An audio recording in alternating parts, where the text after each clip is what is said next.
Babay. Kuday si Uncle Alan, no? Usa ka work from home dad. Isa ni siya sa ako ang routine after work.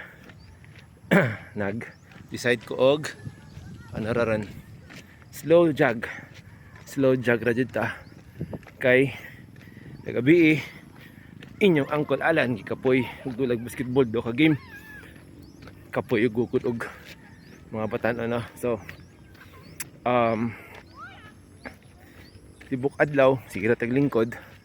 So dapat pangitaan nato pamaagi na nabutay exercise na di pasabot na work from home na okay ra, pero kaedad na ta sama na ko 40 kape na ta, no?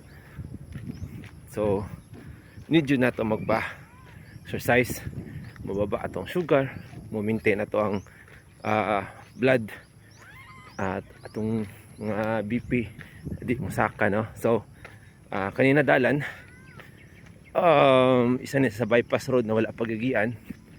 So tambag na ko na katong mga idaran na or katong mga ingon na di kakaya bay, kaya kay ninyo na bay. Sugod sa mo og slow walk and then gradually slow jog, then you can run. So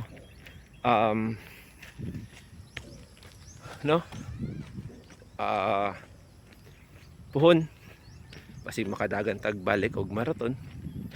So training ta ginagmay.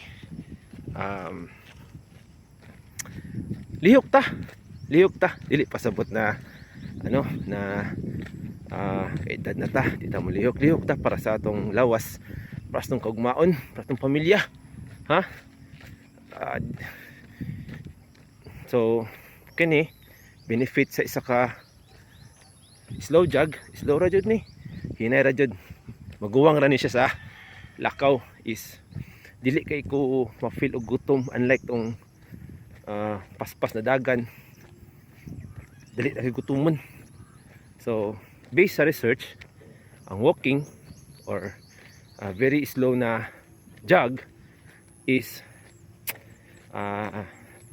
paspas makalus og fat. So unlike sa running or rigorous na cardio activity, kusog na siya mukha og calories.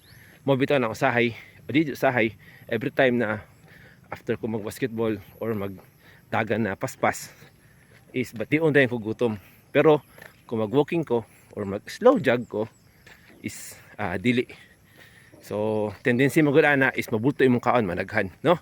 Pero lihok di pasabot na no na di paulayan tanan. So again, kani si Uncle Alan advice sa mga kaperas na ko ng work from home na keep our body healthy. Kato lang, God bless tanan.